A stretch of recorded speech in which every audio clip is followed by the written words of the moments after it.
బార్డర్కి కూడా వెళ్ళి జవాన్లను కలిసి వచ్చారు కదా, ఏంటి పరిస్థితి ఎలా ఉంది? మన జవాన్లు మన బేస్ మాత్రం వెరీ స్ట్రాంగ్ అమ్మ.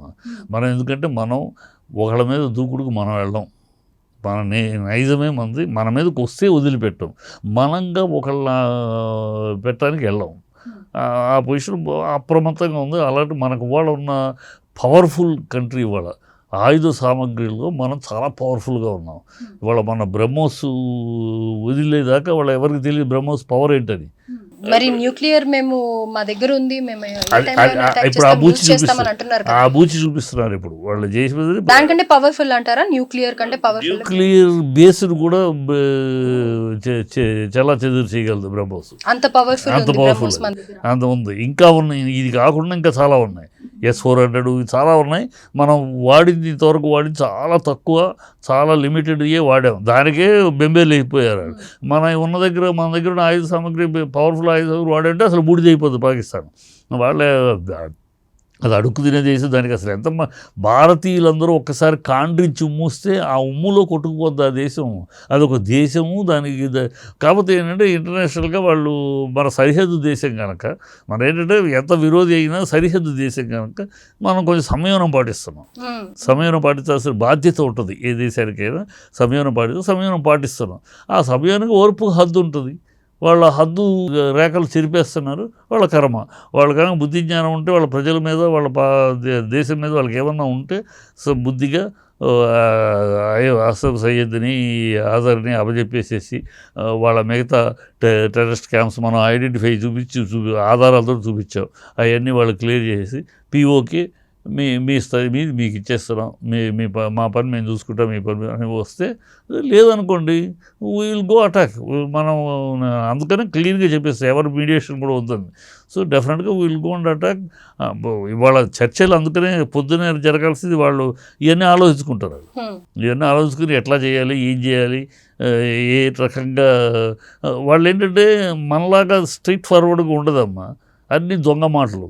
ఎదురుగుండా ఒకటి మాట్లాడతారు, వెనకాల గతంలో కూడా గుర్తుందో లేదు, తాష్కెంట్ మనం వాజ్పేయి గారు వెళ్ళారు, నెక్స్ట్ కార్గిల్, అక్కడికి వెళ్ళి పిలిచి అలా ఉంటుంది. వాళ్ళంతా డొంక తిరుగుడు, దొడ్డిదారి వ్యవకాలం. అవన్నీ మనం మిలిటరీకి తెలుసు, మన ప్రభుత్వానికి తెలుసు. సో వీళ్ళ మాటలు నమ్మరు కనుక అథెంటిక్గా వాళ్ళు పర్ఫెక్ట్గా వస్తే వాళ్ళ బతుకు బాగుంటుంది. లేకపోతే పాకిస్తాన్ అనేది ఈ దేశం ప్రపంచ పటంలో వాళ్ళ పాకిస్తాన్ ఉండదు. అది గ్యారంటీ. అది ఆ స్థాయికి వెళ్ళిపోతుంది. ఇంకా మనం అంత స్ట్రాంగ్గా ఉన్నాం. ఇవాళ చర్చలకు 5 గంటలకు వచ్చినాక వాళ్ళు ఏం చెప్తారు, ఖచ్చితంగా ఏ చెప్తారు వాళ్ళు న్యూక్లియర్ చెప్తారు. న్యూక్లియర్ ఇప్పుడు ఏంటి కొత్త స్లోగన్ ఏం మొదలెట్టారు, న్యూక్లియర్ ఈ వార్ వస్తే న్యూక్లియర్ వీళ్ళ చేతికి వెళ్ళిపోద్ది, టెర్రరిస్ట్ చేతికి వెళ్ళిపోద్ది. మొన్నటిదాకా ఏమో మా దగ్గర న్యూక్లియర్ ఉంది మేము వచ్చేస్తాయి. ఇప్పుడు మాట మార్చారు. మా దగ్గర ఉందనే మాట మీ దగ్గర ఉన్నది మేము ఏం చేయగలం మాకు తెలుసు, శక్తి చూశారు. ఇప్పుడు అందుకనండి టెర్రరిస్టుల చేతులకు వెళ్తుంది అని కొత్త స్లోగన్ మొదలెట్టారు. దాంతో అమెరికాని బతిమాలుకున్నారు. అమెరికా ఏదో దూరితే నోరు మూసుకోమని చెప్పాం మనం. సో అది వాళ్ళ న్యూక్లియర్ అనేది ఊళ్ళే బోగస్. అది ఉంది, అది ఏదో ఉన్న ఉప్పు అని మనాడు ఒక గట్టిగా ఊరితే పడిపోయే బాపుతుంది. దాన్ని ఈజీగా చేయగలం మనం. సో అవన్నీ తీసుకొస్తారు. ఇప్పుడు అవి తీసుకొస్తారు. ఇన్ కేస్ వాళ్ళు బెదిరిస్తున్నట్టుగా న్యూక్లియర్ వేసినా దాన్ని కూడా తిప్పికొట్టే అస్త్రాలు మన దగ్గర ఉన్నాయి. బ్రహ్మాండమైన అస్త్రాలు ఉన్నాయి మన దగ్గర. ఇప్పుడు సామధాన భేద దండోపాయాలమ్మ మన చాణక్య నీతి. మన దేశం ఆ చాణక్య నీతిలో నడుస్తుంది. వాళ్ళకి చెప్పాం, సామధాన భేదాలు చూపించాం, వింటలేదు. ఇప్పుడు వినకపోతే భేదం చూపిస్తున్నాం. ఇది కూడా వినకపోతే దండం దండం శరణం వ్యక్తి ఉంది కదా, అంతే. వాడి దండోపాయమే జరుగుద్ది. అది ప్రజలు కోరుకోవట్లేదమ్మా. పాపం పాకిస్తాన్ ప్రజలు కోరుకోవట్లేదు. ఈ POKలో రివల్యూషన్ మొదలైంది. POK మేము భారతదేశంలో కలిసిపోతాం, మాకు వద్దు మీరు అని కలిసిపోతాం. అక్కడ వాళ్ళు ఏం చేస్తున్నారు, ఆ జనాల్ని మతం పెడుతున్నారు. మతం సాకు పెట్టి మన ముస్లిమ్స్ అని పెట్టి కెలకటానికి వాళ్ళని అలా ఇన్ఫ్లుయెన్స్ చేయడానికి చూస్తున్నారు. మనమేమో మతం పాయింట్ కాదు. చాలామంది మొన్న ఇతర డిబేట్లో కూడా చెప్పారు, దయచేసి ఎవరు కూడా ముస్లిం హిందువులు అని మాట్లాడద్దు. ఇక్కడ భారతదేశం, పాకిస్తాన్. నా భారతదేశ పౌరుల్ని పాకిస్తాన్ టెర్రరిస్టులు కొట్టారు. నా భారతదేశ పౌరుల రక్తాన్ని పాకిస్తాన్ టెర్రరిస్టులు కళ్ళజూశారు కనుక ఆ పాకిస్తాన్ టెర్రరిస్ట్కి గుణపాఠం చెబుతున్నాం. ఇక్కడ కొంతమంది కాశ్మీర్ ముస్లిమ్స్ సపోర్ట్ చేసి కాశ్మీర్ ముస్లిమ్స్ అని ఎందుకంటారు? వాడు భారతీయుడు.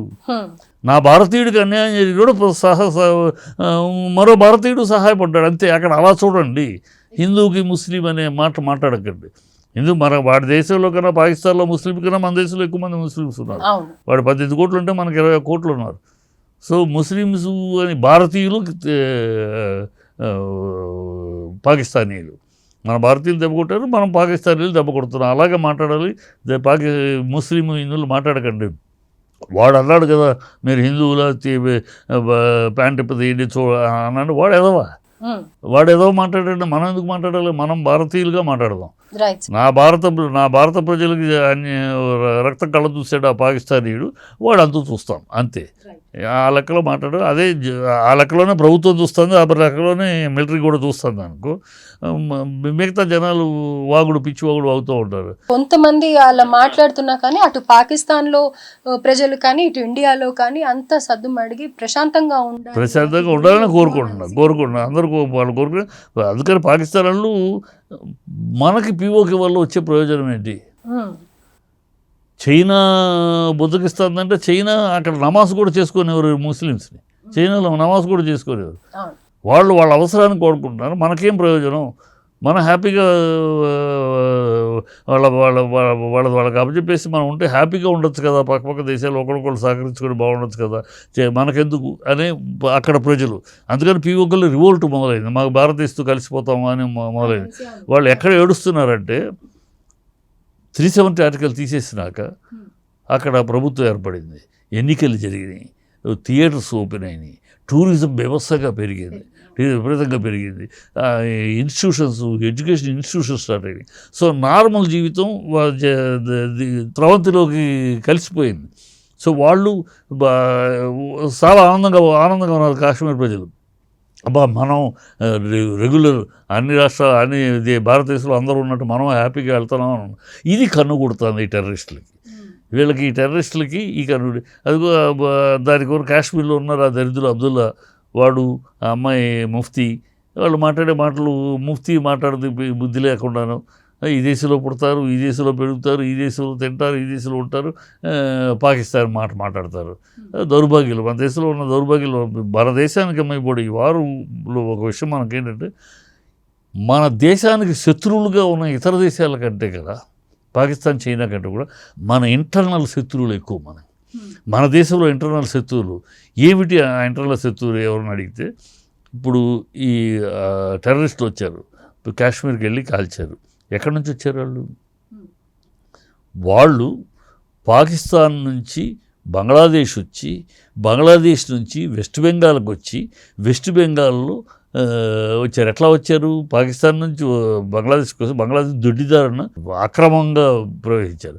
ఇది అడ్డుకోవాలని కేంద్ర ప్రభుత్వం ఎంత ప్రయత్నిస్తున్నా, బయట అక్కడ నేషనల్ ఎల్ఓసి దగ్గర ఇక్కడ అన్ని చోట్ల కట్టుదిట్టం చేస్తున్నా, ఆ మిగతా రాష్ట్రాలు ఈ వెస్ట్ బెంగాల్ దగ్గర మమతా బెనర్జీ చేస్తుంది. వాళ్ళని అలౌ చేసి వాళ్ళకి Aadhaar card, voter ID, ration card ఇవన్నీ ఇప్పించి ఓట్ల కోసం చిల్లర పనులు, ఓట్ల పనుల కోసం అవి చేస్తే వాడు భారత పౌరుడు అవుతున్నాడు. వాడు వచ్చే ఉద్దేశం వేరు. వాడు ఏదో ఇక్కడ టెర్రరిజం చేసి చేయడానికి వస్తాడు. వాడికి నువ్వు పౌరుడు ఇస్తే వాడిని ఎవడు పట్టుకుంటాడు? ఎవడు ఆపినా వాడు ఆధార్ కార్డు ఉంది, వాడిని ఎవడు అడుగుతారు? మనమే వెల్కమ్ చేసి వాళ్ళు అలా ఎంటర్ అయ్యి అక్కడక్కడ స్థావరాలు ఏర్పరచుకొని చేస్తున్నారు. వాడొకడు ఈ ఓవైసీ ఉన్నాడు. రోహింగ్యాస్ ఎవరు?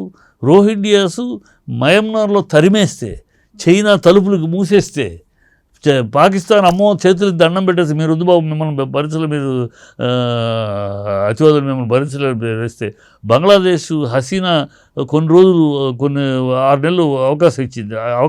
6 నెలల్లోనూ చేతులు చేసింది, పంపించి.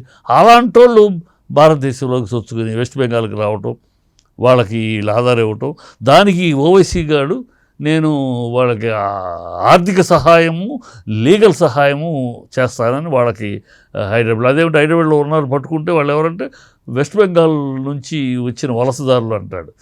ఈ దౌర్భాగ్యులు, ఈ దేశంలో ఉన్న ఈ దౌర్భాగ్యులు వీళ్ళు, ఈ కాంగ్రెస్ వాళ్ళు, ఈ కమ్యూనిస్టులు చైనాలో దొంగ కుడితే ఇక్కడ గోక్కుంటారు వీళ్ళు. ఈ దేశం కాదు, ఈ దేశంలో ఉంటారు, ఈ దేశంలో తింటారు, ఈ దేశంలో అన్ని అనుభవిస్తారు, కానీ చైనాకి బూట్లు నాకుతారు వీళ్ళు కమ్యూనిస్టులు. ఈ కాంగ్రెస్ అంతే. కాంగ్రెస్ ఎందుకంటే వాళ్ళు హిందువులు కాదు, వాళ్ళు భారతీయులు కాదు, వాళ్ళు గాంధీలు కాదు, అని దొంగ గాంధీలు, దొంగ భారతీయులు, దొంగ హిందువులు వాళ్ళు. అందువల్ల వాళ్ళు ఎలాగమాట అఖిలేష్ యాదవ్ కేవలం రాజకీయాల కోసమని, ఓట్ల బ్యాంకు కోసమని ఈ ఇంటర్నల్ శత్రువులు, ఈ శత్రువు వీళ్ళని ముందు అడచాలి. వాడు వాద్రా, ప్రియాంక గాంధీ మొగుడు వాద్రా ఏమంటున్నాడు, వాడు ఇంత జరిగితే మన ప్రజలు పౌరులు చనిపోతే వాడు బుద్ధి జ్ఞానం ఉందో, వాడి కడుపుకు అన్నం తింటున్నాడా, పెట్ట తింటున్నాడా వాద్రా, వాడు ఎంత బుద్ధిహీనంగా మాట్లాడతాడు. అక్కడ హిందువులు ఎక్కువైపోయారు కాశ్మీర్లో, అందువల్ల ముస్లిమ్స్ మీద వివక్ష మొదలైంది, దాని యొక్క ఫలితం ఇది అంటాడు. మనిషి పశువు వాడు మాట్లాడతాడు. ఇలాంటి దౌర్భాగ్యులు ఉన్న మన దేశంలో ఉన్నారు, ఇలాంటి ఇంటర్నల్ శత్రువులు ఉన్నారు. అందుకనే మనము అమిత్ షా అన్నారు, టెర్రరిస్టులు కాదు, టెర్రరిస్ట్ సమర్థించే వాళ్ళని కూడా అంతు చూడాలి, వాళ్ళని కూడా వదిలిపెట్టమన్నారు. నిజంగా వదిలిపెట్టకూడదు. ఈ రాజకీయాల్లో ఉన్నంత మాత్రాన వాళ్ళు దేశానికి చెడు చేసే ఆతంకవాదులకి, టెర్రరిస్టులకి ఆధార్ కార్డులను ఇచ్చే వీళ్ళని ఓట్లు బ్యాంక్ కోసమని ఇలాంటి వాళ్ళని లోపల వేయాలి ముందు. Right sir. Thank you so much for the information.